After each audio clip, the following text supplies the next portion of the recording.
The way I tried to put it was that the entrepreneur's job is to try to bring the high end to the mass market.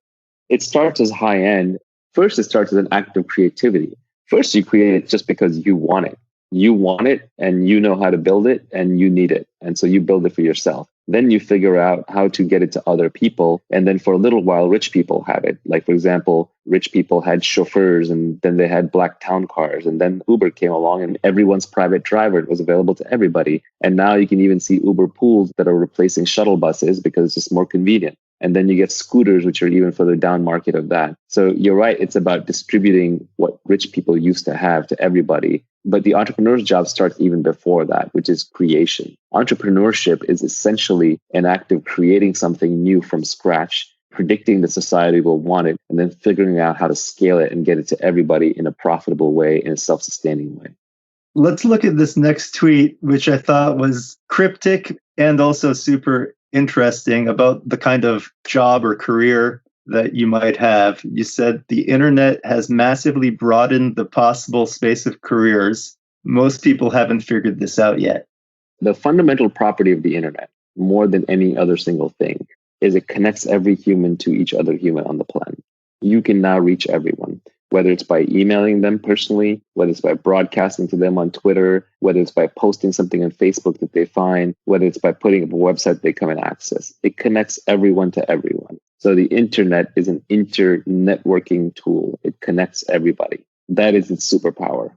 So you want to use that. What that helps you figure out is that the internet means that you can find your audience for your product or your talent and skill, no matter how far away they are. For example, Nenad, who is Illustratus, if he was in these videos pre-internet, how would he get the message out there? It would just be, what would he do? He would run around where he lives in his neighborhood, showing it to people on a computer or a screen, or he would try to get it played at his local movie theater. It was impossible. It only works because he can put it on the internet. And then how many people in the world are really interested in it, or even interested in what we're talking about, are really going to absorb it, right? It's going to be a very small subset of humanity. The key is being able to reach them. So what the internet does is allows any niche obsession, which could be just the weirdest thing. It could be like people who collect snakes, to like people who like to ride hot air balloons, to people who like to sail around the world by themselves, just one person on a craft, or someone who's obsessed with miniature cooking. Like there's this whole Japanese miniature cooking phenomenon, or there's a show about a woman who goes into people's houses and tidies it up, right? So whatever niche obsession you have, the internet allows you to scale. Now, that's not to say that what you build will be the next Facebook or reach billions of users. But if you just want to reach 50,000 passionate people like you, there's an audience out there for you.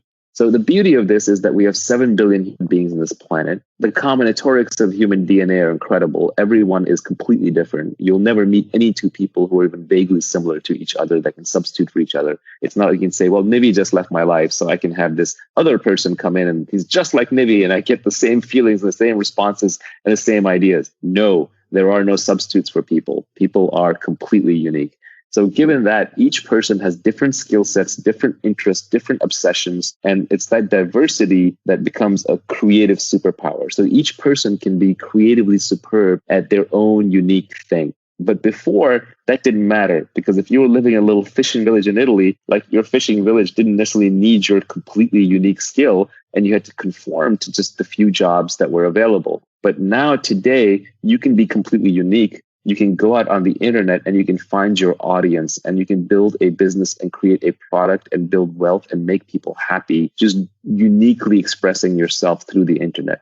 Space of careers has been so broadened. Esports players, people making millions of dollars playing Fortnite, people creating videos and uploading them, YouTube broadcasters, bloggers, podcasters. Joe Rogan, I read, true or false, I don't know, but I read that he's going to make about $100 million a year on his podcast, and he's had 2 billion downloads. Even PewDiePie, this is a hilarious tweet that I retweeted the other day. PewDiePie is the #1 trusted name in news. This is a kid, I think, in Sweden, and he's got 3 times the distribution of the top cable news networks just on his news channel. It's not even on his entertainment channel.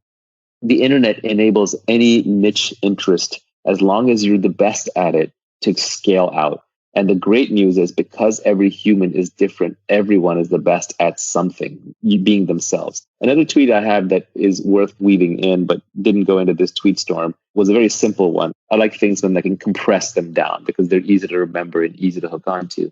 But that one was: escape competition, through authenticity. So when you're competing with people, it's because you're copying them. It's because you're trying to do the same thing. But every human is different. Don't copy. I know we're mimetic creatures, and Rene Girard has a whole mimesis theory, but it's much easier than that. Don't imitate, don't copy, just do your own thing. No one can compete with you on being you. It's that simple. And so the more authentic you are to who you are and what you love to do, the less competition you're going to have. So you can escape competition through authenticity when you realize that no one can compete with you on being you. And normally that would have been useless advice pre-internet. Post-internet, you can turn that into a career.